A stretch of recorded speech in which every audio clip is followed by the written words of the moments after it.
Hi there, it's Ed Anguish here again to try and help you understand everything that you need to know to help you pass your SELT English speaking exams. Today I want to put your mind at ease and talk about the test itself, tell you what you're going to expect when you go for your test.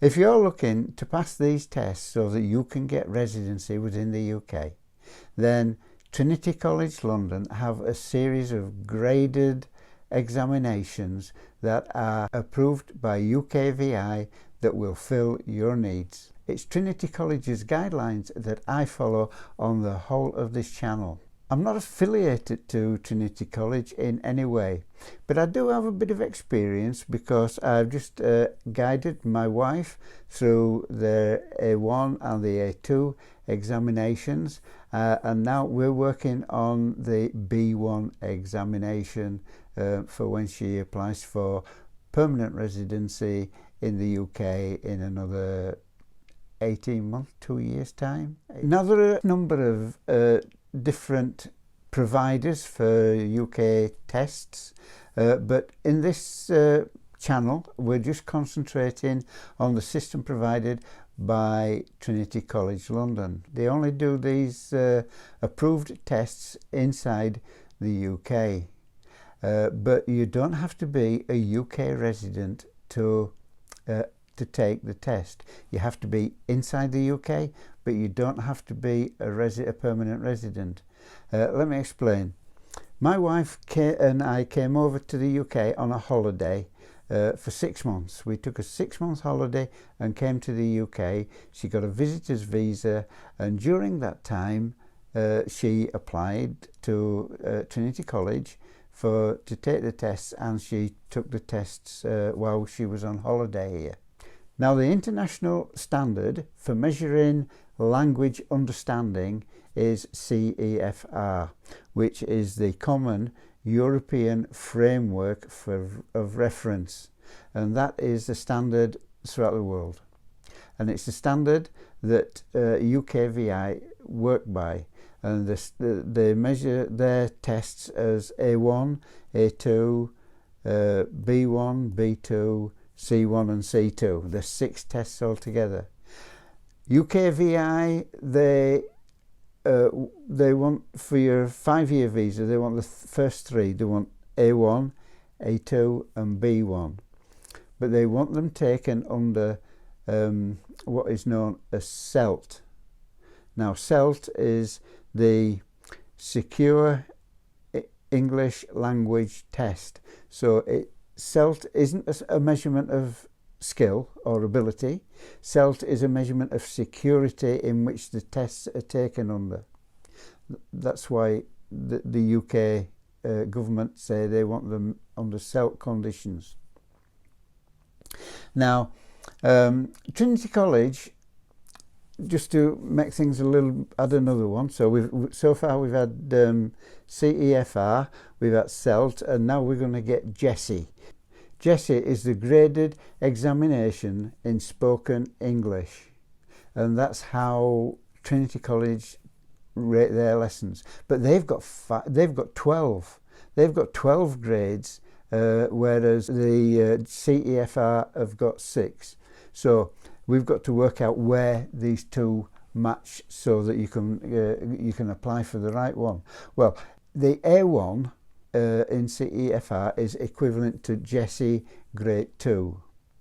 A2 is equivalent to GESE grade 3, and B1 is equivalent to GESE grade 5. So they're the 3 Trinity tests that you need to take: GESE grade 2, GESE grade 3 and GESE grade 5 to match the levels required by UKVI.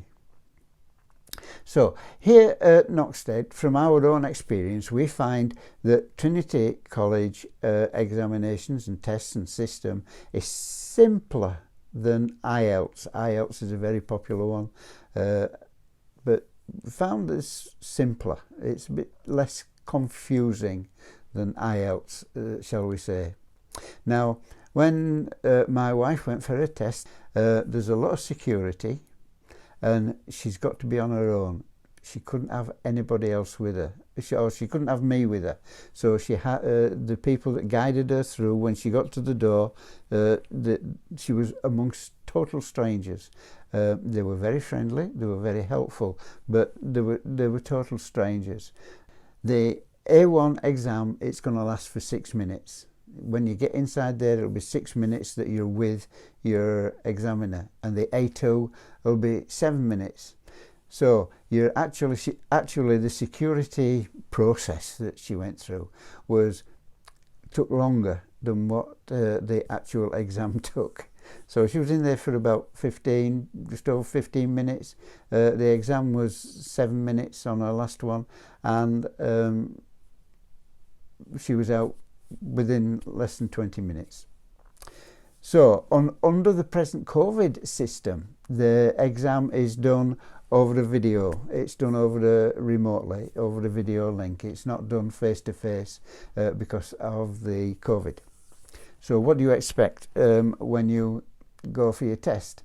What do you expect, or what are they looking for, should I say, when you go for your test? Well, the examiner is looking to see how well you can speak English. But this is your first, you've got to realise this is your first entry level. This is the bottom level. So it's basic English. We're not looking for anything untoward here. They're looking for basic English, just to show that you can speak and understand. It's not just speaking, it's also listening. You've got to understand what they're saying. So your answers need to be short. Their questions will be short. They're not going to ask you very confusing questions, long questions. It's going to be questions like, do you have any friends in England?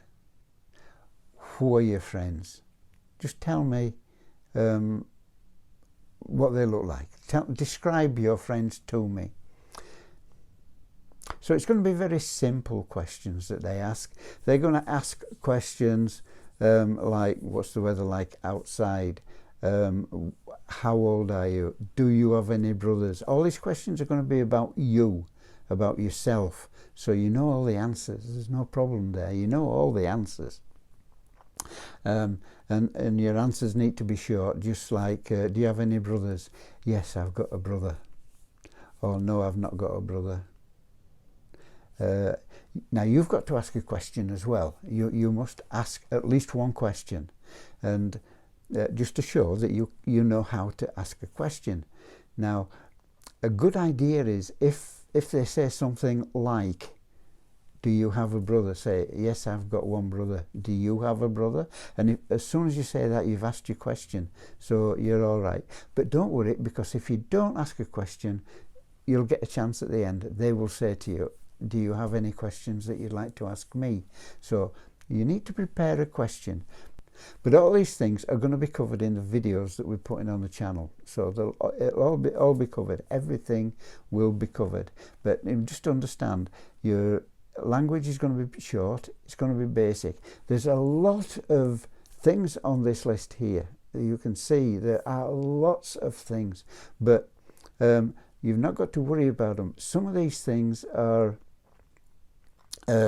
this list is written for the teachers, but I'm just showing it to give you some idea of the things that you need. But basically what you've got to take is keep it short. Here, look, understand, keep it short, keep it simple. That's the way, because it's basic English. You're not asked for anything else. You might be asked or you will be asked, most likely, to point out on a picture, especially with it being over a video link. On a picture, they'll show you maybe a room, and there'll be a photograph of the room, and there might be a cat in the room, and they'll say, can you tell me where the cat is? And they're expecting you to say things like, under the table, or sitting on the chair, or it's in front of the fire. So they're just expecting things like that, but we're going to cover them all in these videos, so don't worry about things like that. Everything will be fine. So that's how simple your test's going to be. Nothing for you to worry about. So just concentrate, make sure you watch all the videos. Oh, and if you haven't subscribed already, then subscribe to the channel, and that way, and ring the bell as well. Subscribe and ring the bell. There'll be a little black bell comes up at the side. Just ring the bell, and that way when we release new videos, YouTube will tell you. They'll let you know that we've released a new video and it's out there ready for you to watch. So do that, and if you get any benefits, please give us a thumbs up. It helps the channel. So until the next time, I'm going to say cheerio. Oh, before I say cheerio, I'm going to say stay safe and practice, practice, practice.